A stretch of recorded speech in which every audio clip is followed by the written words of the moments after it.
Welcome to Leadership Matters, a podcast from the Bailey Group. I'm your host, Kaylee Thomsen, president of and partner at the Bailey Group, where we believe better leaders create healthier workplace environments, healthier humans, and a better world. On this show, we explore real stories, practical insights, and honest conversations to help you lead yourself and others better. Thanks for joining us. Let's dive in. Welcome back to Leadership Matters. I'm your host, Kaylee Thomsen, and today we're joined by David Lyman, founder and partner at Lyman Executive Search. David, thanks for joining me today. Thank you, Kaylee. It's great to be here with you. I look forward to the conversation. Me too. Before we dive into specific questions, I'd love to hear from you. What's one insight from your work in executive search that continues to shape how you think about leadership today? Great question. I've been doing this for over 30 years. And so I've dealt with a lot of candidates and client organizations, assessed leadership quite a bit in my own way. And I'm going to focus on themes of due diligence and research. I feel like candidates and clients that are prepared, whether it's for interviews or for that first day on the job, the first 90 days, if they've talked to a lot of people before and after joining and done their homework, then they'll likely succeed. There's so many other things that go along with that. Executives tend not to, let's say, wing it, right? So you ask about leaders. I think self-awareness is important. I think humility is important. Listening skills, especially that first 90 days. Those are some thoughts. I love how you touched on preparedness. How early on was that evident for you, David? Were there any specific examples where you were like, wow, that person was not prepared at all, or you saw warning signs early on and then maybe later that was validated? Yeah, great question. And I'll try to tell stories. The executive can be really eager to get the job. If that's the case, they may take some things for granted and kind of hope for the best situation, welcoming them at that company or that nonprofit. And I've just seen people go in and kind of learn on the job there, and there are all kinds of surprises at that point. But both sides need to do this due diligence and research that I'm talking about. And I've seen it happens very rarely, but I've seen leaders flame out in that first 90 days. Fascinating. Is there a common thread that tends to weave amongst all of those folks that tend to flame out early on? I think it goes back to the listening that I think everyone should do. I think they need to have some early wins in their tenure. I think they need to hold off for a bit before changing out their team. I think they just need to stay on top of their industry and use their board. The board, whether it's a board of advisors or a fiduciary board, can add a lot of value to that incoming executive. Yeah. So leverage sort of the resources that are around you and really take the time to listen and be curious and understand the environment before making major changes is what I heard in that. Yeah. And to add to that, most of my clients' companies are in growth mode. They're not in turnaround mode. Sure. So there is some time to listen and take it all in versus a turnaround where you may need immediate action. My client could be a private equity firm and they're very demanding and they want action right away. But most of the families I work with are long-term thinkers and have more patience.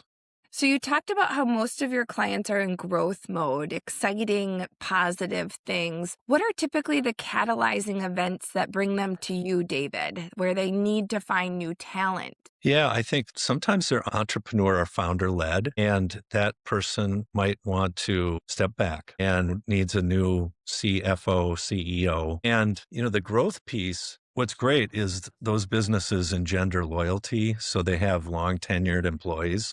And so they may just want to refresh at the top. Someone who's been where they're going, whether it's like 100 million in revenues, they want to get to 200 million in revenues. The long tenured people that have been there haven't done that. But there again, you have to bring in someone who can mesh with those long tenured people. And that's the tricky part. That's the art, I think, of what we do versus the science, which is just finding people who look good on paper. What I heard in that, David, is if a company is doing great, maybe it's time to bring in new talent to get them from great to exceptional. It's almost like they're trying to grow the organization past their skis of where they're at right now and needing to bring in additional or maybe leveled up talent from who currently exists within the organization. Very well said. External people come in with some more discipline. Sometimes the entrepreneur doesn't have that discipline. Interesting. Then they may have learned that at a bigger company. And how open or receptive does the entrepreneur seem to be in your experience to that new or more disciplined approach? It varies. It really does. Sometimes that entrepreneur is told by his or her board to do this, and then they're not very receptive.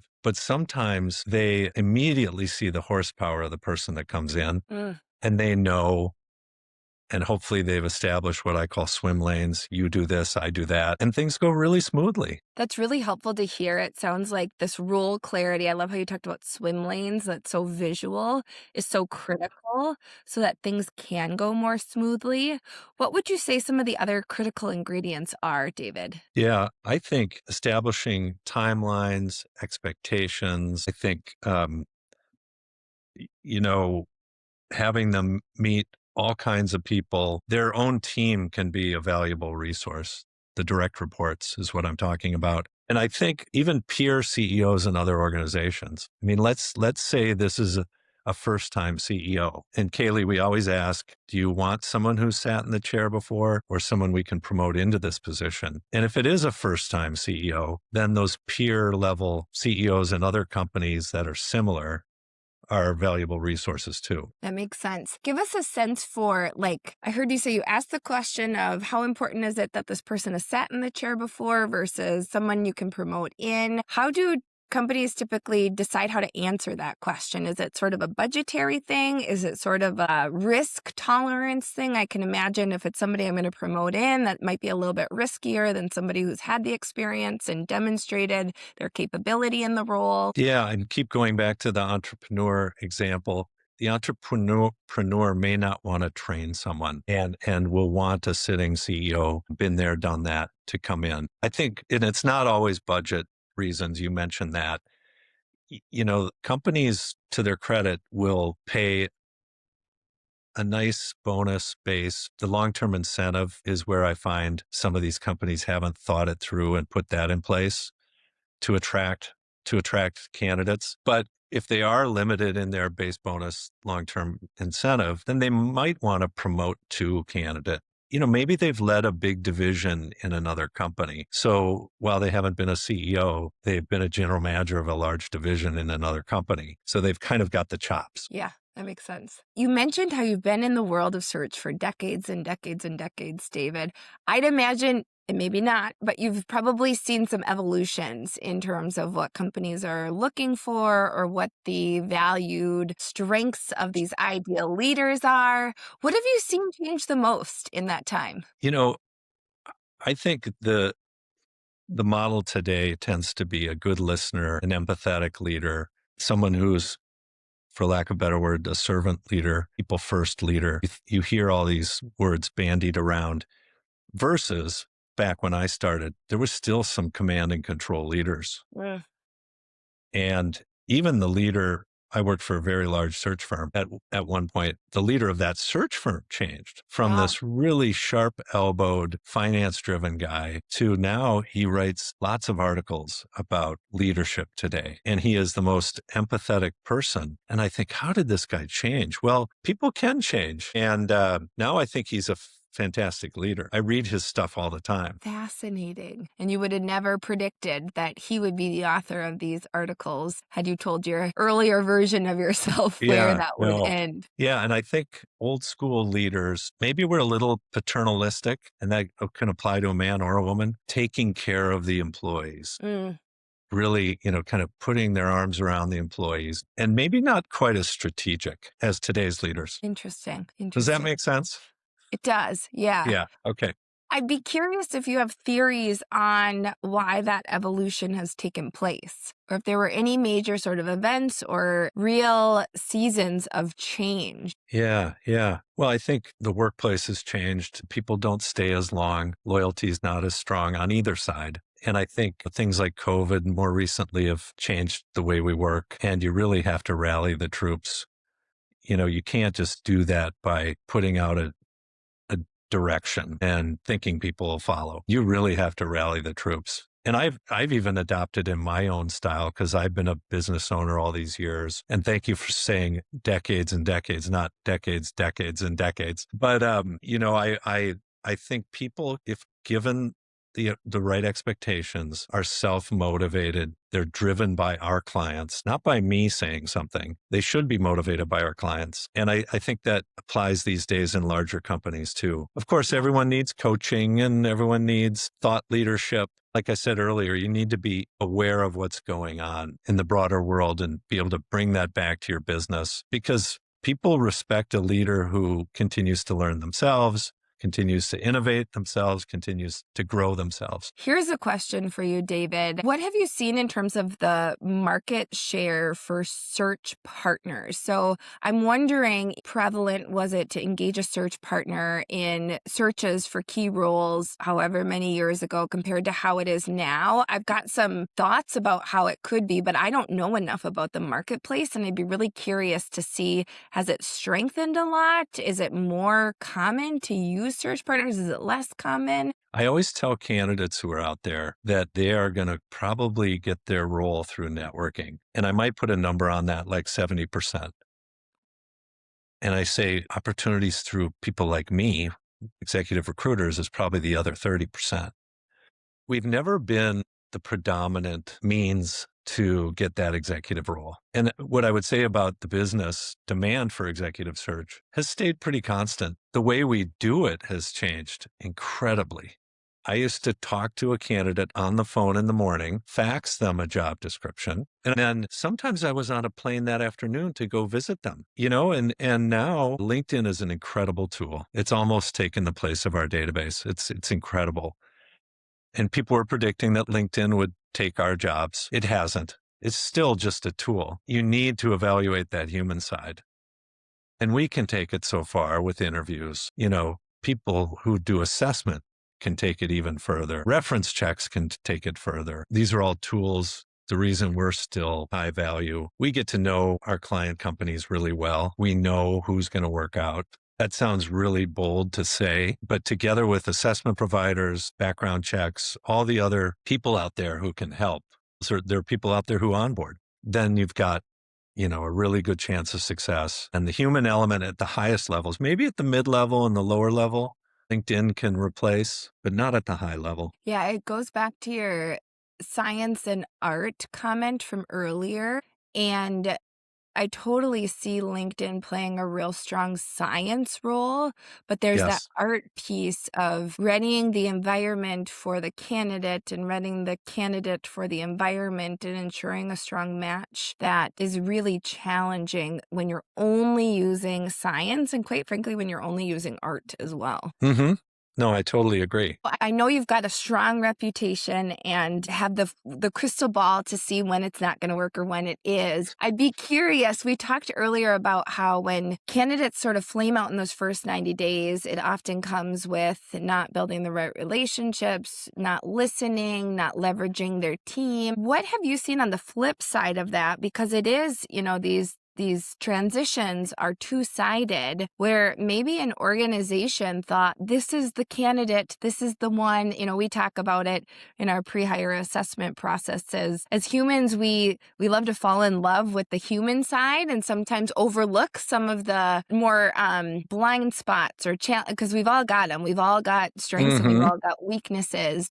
Where have you seen organizations get tripped up in who they're deciding to extend the offer to? And maybe there were some red flags in there that even despite your best efforts, you couldn't have talked them into. I'm thinking of a specific example right now for us that we had two candidates and one of them was more likable, but the other one from an assessment standpoint was stronger for the culture, the values, the role, and they chose the other one. And I think it was week one, the CEO was like, I could tell. I saw exactly what you said was going to show up. And never again will I not trust Barb. It was Barb who did the pre-hire. Barb, your insights on things. So how about you? What stories do you have to share, David? Yeah, and I love to talk about the positive placements I've made and their impact. I'll share one of those first. I'm going to go back to the entrepreneur example. The outsider comes in as CEO.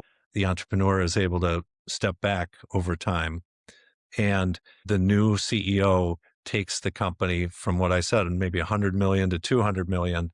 Mm. And it's amazing that impact. The team is a strong team. Maybe it was a weaker team before. And, innovative, gone into new markets, diversified the companies, diversified the customers. It's just, that's the biggest joy I get from my business. We're behind the scenes. We're discreet. We don't get mentioned in the press release that says the CEO has produced all these results, and we don't need to. We stay in touch. And, but there are bumps in the road, and I just had one happen, and he happens to be a dear friend, 5 years as CEO, and they lost some funding from the government. And these are things beyond his control. And they've done layoffs to kind of control costs. And you know what? The board just finally let him go. He's very proud of the work he did there. I think the board's happy because he took them from point A to point B. But there's a new leader that needs to come in and take it point C, maybe find other funding, maybe a slightly different profile. Yeah. Yeah, lessons learned all over the place. That's a really helpful example. And what I like about that, David, is you talk about how one leader might be right for the role for a certain period of time. And then when new circumstances arise, or, we see all the time transformation needing to happen either internally imposed or externally imposed, like your example, it either there needs to be a lot of agility or adaptation on the leader's part, or to your point, maybe it is time for a different leader with different background, skills, experience is really required in that circumstance. Yes. Yes. Yeah. And the normal things happen in business too. I always say this: people retire, creating an opening in any economy. We get involved because of that. Our leader, she's going to retire in a year and a half. We want to be prepared. We want to talk to search firms. We want them to have enough time to go out to the market and find really great people. And when you say you as a search firm to try to get alignment, is that in advance or throughout that process when it's not working out? It's really before we even start recruiting candidates. It's that due diligence part up front, talking to stakeholders. So David, you have talked before about the critical nature of alignment throughout the process. And how do you as a sort of external third-party partner really help to bring that about for maximum success? Yeah, we do a lot of due diligence up front before launching a CEO search. We work with the board and stakeholders to get them aligned about the ideal candidate. And I can tell you, if that alignment's not there, then you've got a problem with the success, because each board member may be looking for something different. Each stakeholder might be looking for something different. So how do you navigate that, David? Because I know we run into that too, and it is a critical and necessary ingredient. How do you get the team aligned? Sometimes after those stakeholder interviews, and they can be voluminous, you can do 10 or 20 of them. We put together themes, and it might be one page of themes, and we give it back to the stakeholders and board members, and they'll say, "Oh yeah, we seem aligned," or, "This doesn't seem right." And we may have to get back together as a group and kind of, for lack of a better word, force that alignment, prioritize different things. But getting that right up front leads to a successful search and a long-time candidate. Yeah. It also, I would imagine, makes the decision easier, because if you're all going off the same set of expectations, it makes it easier to make that final decision. Yeah, and we may come in behind a really great firm, a consulting group that has put together a blueprint already, and they want us to take and run with it. And we may tweak it, but we're capable of doing that upfront work. But we've definitely partnered with consulting groups. So as complexity and stakeholder expectations continue to rise, I'd be curious from your vantage point, for leaders who are stepping into new roles that are increasingly complex with high expectations, what advice would you have for them, David? Yeah. Well, it is a very difficult landscape right now. I mentioned my friend who lost funding. Kind of get comfortable being uncomfortable. Expect the unexpected. These are all cliched. terms. I come back to use people around you. You can't go it alone. Use experts, be nimble, be agile, keep learning, keep innovating, get out of your office, be with people, be that inspirational leader if you can be. What are your favorite ways to keep learning and continuing to be nimble? I mean, I've heard you bring that up a couple of times now, and I'd be interested in any habits that you've integrated or any kind of rituals that you have to continue to do that yourself. Yeah, so one is really simple.